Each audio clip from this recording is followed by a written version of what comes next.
Unlock your manifesting potential. In this video, you will learn 3 behaviors that all master manifestors share, and you will learn how to harness them to create the life that you always desired. Hi, I am Bethel, and I am dedicated to providing practical tips so you can live a life of bliss, joy, and freedom like you deserve.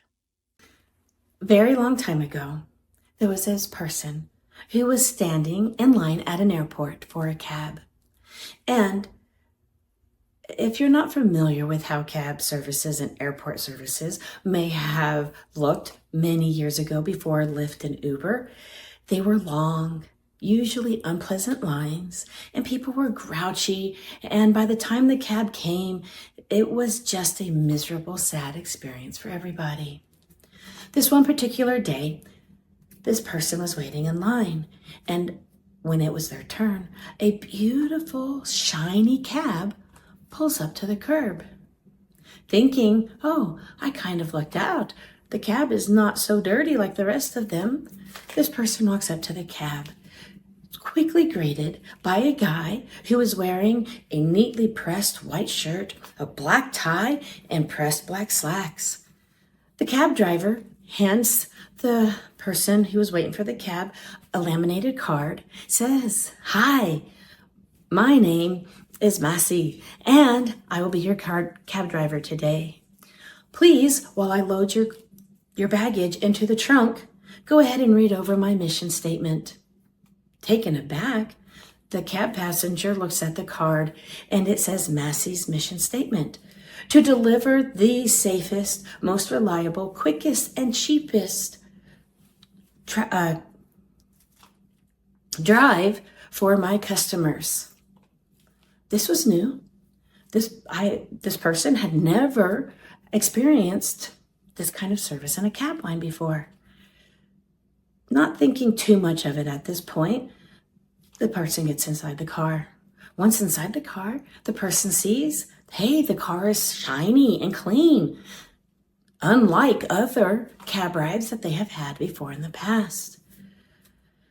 Massey slips into the front seat and turns to his passenger and says, "Hey, would you like some coffee? I've got some in a thermos here."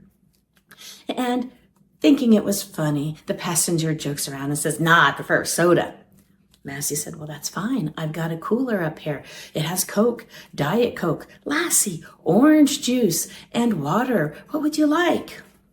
Well, never having Lassie before, the passenger said, "Oh, I'll take a Lassie," and was promptly handed a cold drink called Lassie. Massey then says, "Hey, do you want something to read? I've got Reader's Digest, Sports Illustrated, Better Homes and Garden." And the passenger said, "No, thank you." Then Massey said, "I have the heater on. Is the temperature comfortable for you?" And the passenger said, "Well, yeah, thank you." And then Massey said, "Okay," and hands her another laminated sheet. And on this sheet are a bunch of radio dials. Massey says, "Hey, these are all the radio stations I get. If there's one you prefer me to put on right now, go ahead and let me know. I also don't mind talking, or if you would like, you can just ride in silence. Just let me know."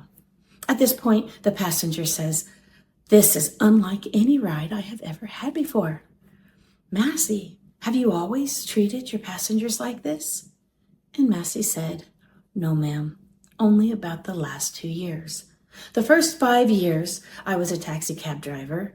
I was miserable, barely made any money. I complained all the time, and I hated my job.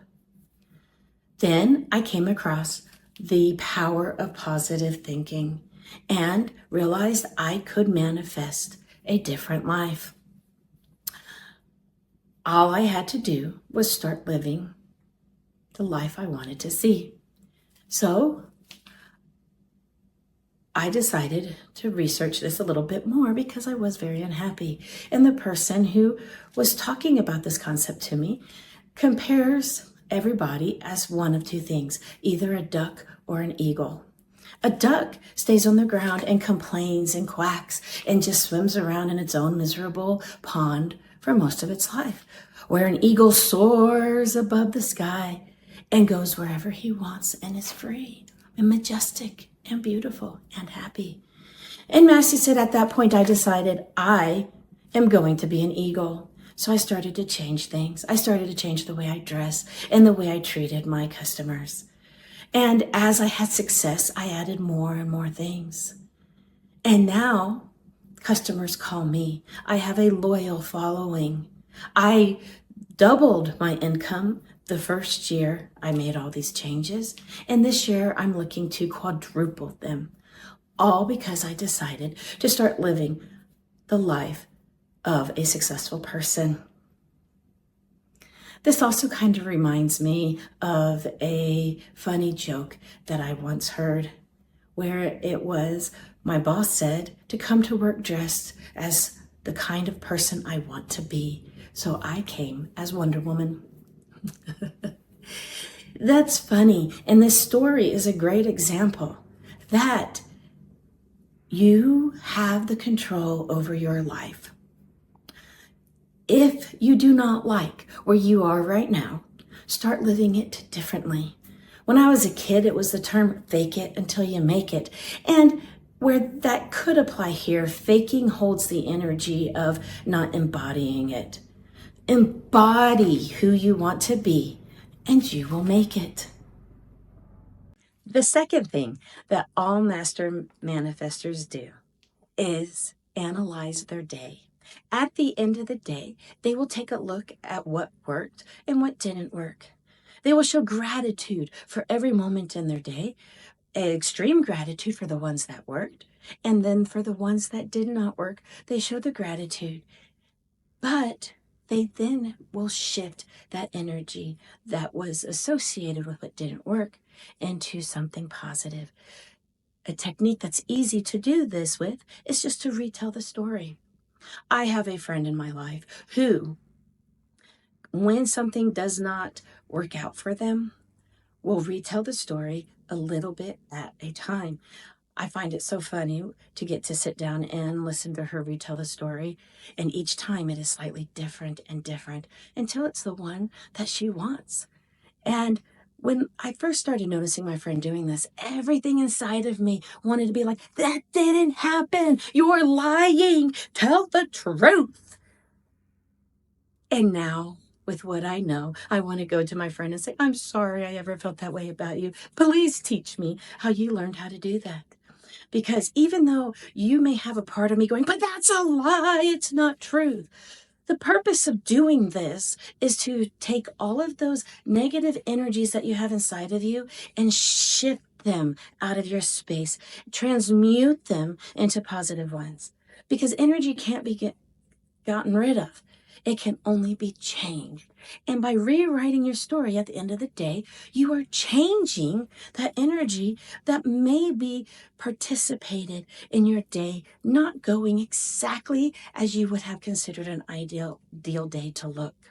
So it doesn't matter that it's not true, because what is true is that energy inside of you is going to help you create a better day tomorrow. And then it's going to roll over and affect. And the next thing you know, you have created a life that you just love.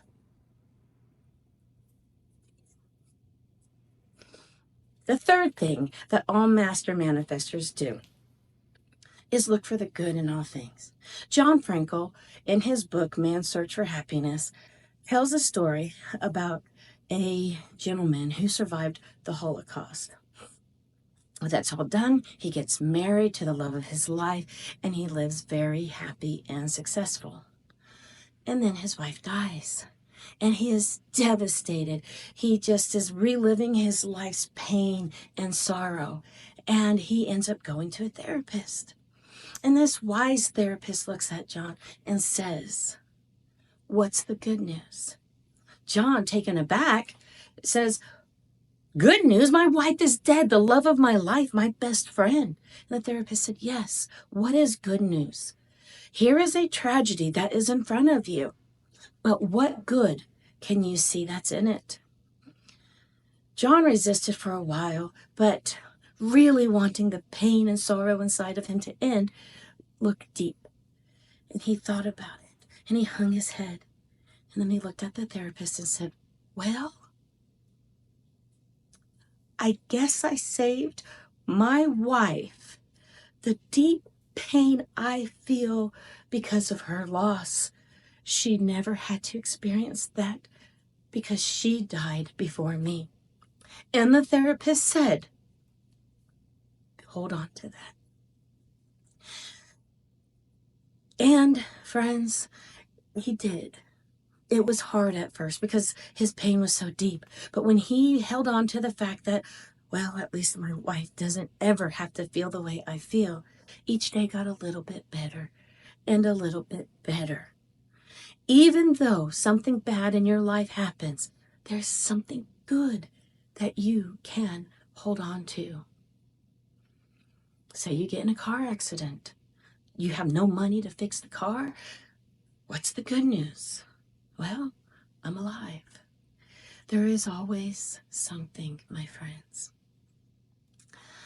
A technique that I did when I was learning, catch this, and wanting to turn bad news into good news is I wore a rubber band around my wrist. And every time I felt negative or bad feeling, I would just kind of pop that rubber band, which would snap me and remind me to find a way to shift it into a good news. That popping and that slight sting shook my brain up just enough to remind me to say, what's the good news? There are lots of little different things you can do. But when you find that pain, when that first inkling of sadness hits, ask yourself, what's the good news? And what can you hold on to so you can rewrite the story that night and shift the energy into a positive feeling? So, my friends, to recap, the 3 things that all master manifestors do to create a life that they desire is to live it, to rewrite it and change the story to be what they want it to be, and find the good news in all things. I am so curious as to how this works in your life, or if you have any other comments about how you can create the life you desire, please put them in the comments below. If you totally loved some of these stories, just write yes, and let's go ahead and open a line of conversation. I sure appreciate talking with you today, and thank you for being part of me creating the life I like to live. Until next time, my friends, namaste.